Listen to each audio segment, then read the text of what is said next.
There's so many things that are fascinating about Carmel Place. If you're at the street level, you definitely see this beautiful new residential building on East 27th Street in Manhattan.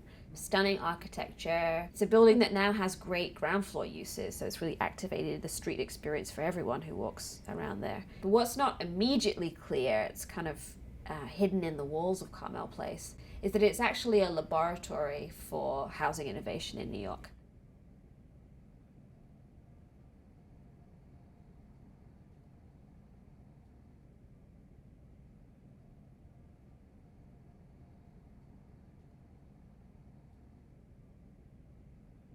What Making Room was about was really looking at how our households are configured today and seeing if there are some typologies that can better meet those needs.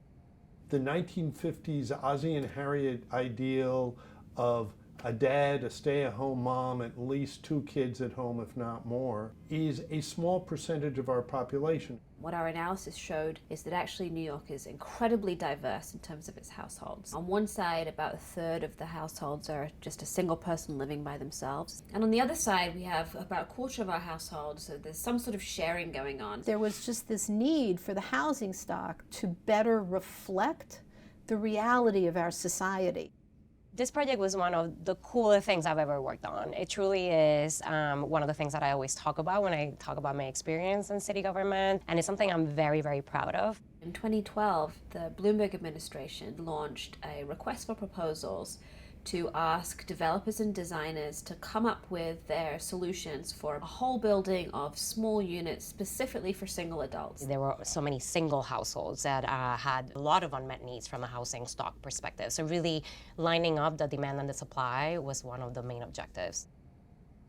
So how the pilot was structured was that some elements of zoning, mostly relief from density controls, the number of units you can fit into a building of a certain size, and the minimum size for an apartment, which then was 400 square foot, they were waived. Using city-owned land allowed for that, to permit micro-units where they could not be built under the existing zoning.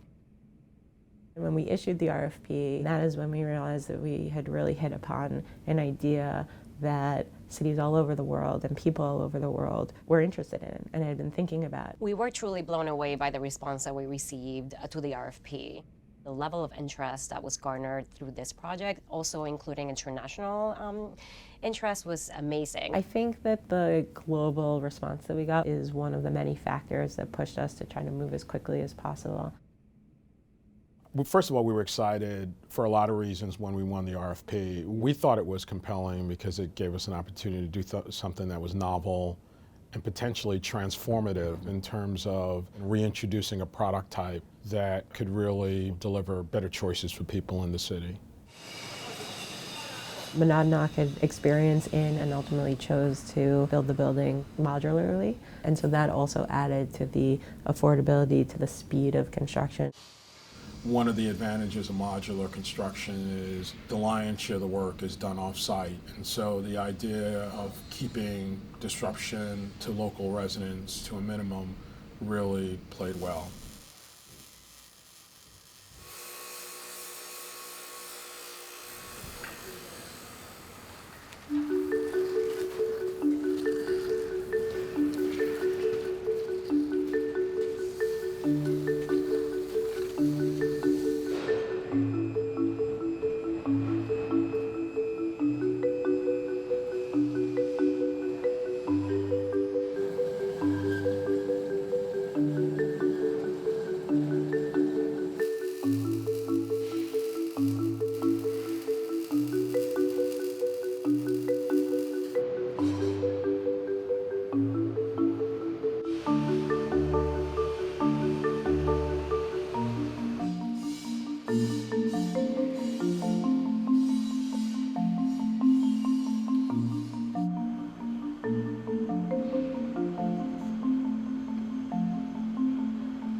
One of the more interesting things was the process of fabricating the modules in the Brooklyn Navy Yard and then transporting them over the Manhattan Bridge and up the east side of Manhattan to our site.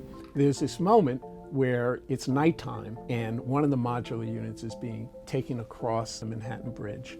and I just smiled. It just seemed so ambitious, so remarkable. That's what we, I think, can learn from this, that ambition matters and it has enormous rewards. This was the type of project that we need to undertake in the city of New York.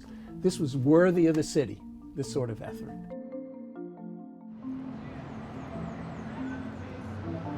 One of the more exciting things is to see modules set on the site and stacked on top of one another, and to see a building erected almost like you would when you're a kid and you're sort of doing Lego. The simplicity and the elegance is really intoxicating.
Usually when people talk about innovation, they're talking about private developers as if city government, charged with making people's lives better and delivering services, can't innovate. What we saw with Carmel Place is the city really opening the doors for innovation.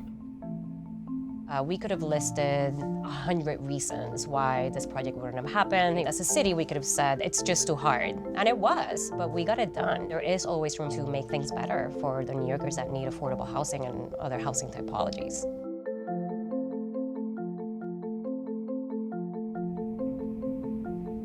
So I think that N Architects really took advantage of the site and condition.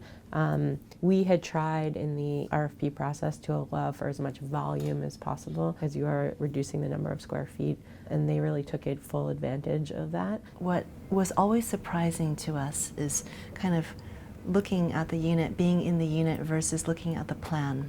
When you look at the plan, it looks small. When you're inside, it feels big. The way we thought about how to make something feel bigger than it is we created different zones. There's the bathroom and kitchen, and then there's the living space, and then there's basic principles of maximize the windows. We were lucky to be able to have much taller ceiling heights than what is typical in a rental apartment. So in that added ceiling height, we put linear storage.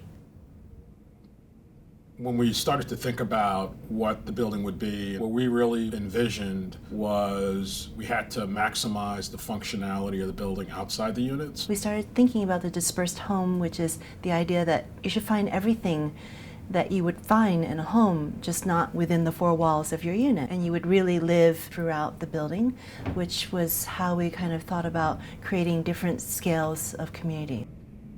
There were 14 apartments for moderate, middle income folks. We got over 60,000 applications.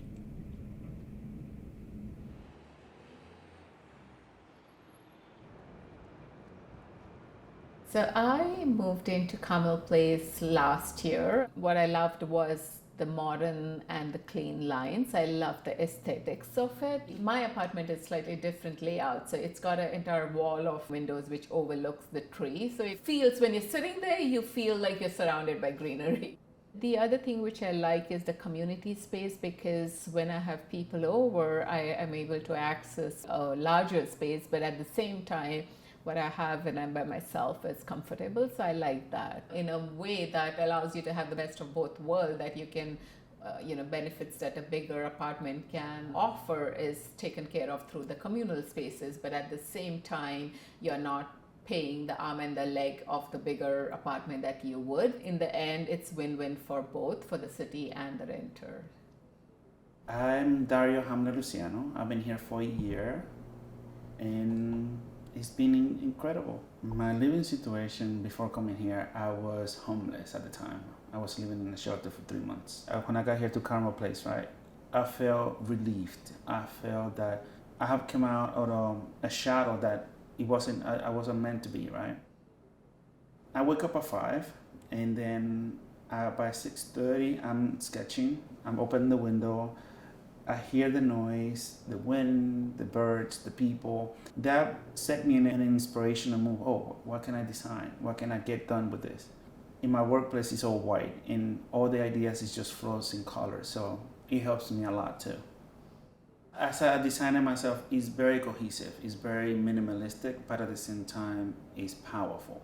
In a smaller space, everything is already there, so you just gotta figure out how it's gonna work for you and your lifestyle. For me, that's been a blessing, a sanctuary. In every agency, there are these moments that define the agency and also define individuals' careers. Projects like this one, these are the moments that really stay with you for your whole life. For us, it's gotten more publicity than anything we've ever done. It had such a penetration into mainstream media. It was just a fascinating thing for people to read about. There was just a steady flow of interest from within the design development world and outside of it. I mean, I think now there's an open door to rethink a lot of the ways that housing is delivered on the ground. I would like to see more of this. I would like to see more innovation. Where does this go from the zoning perspective? Should we be making changes? I think that's really the challenge that we're confronted with now. How do we take advantage of the benefits of this project and replicate it at much greater scale? Because this is a city that requires that level of ambition and that level of scale.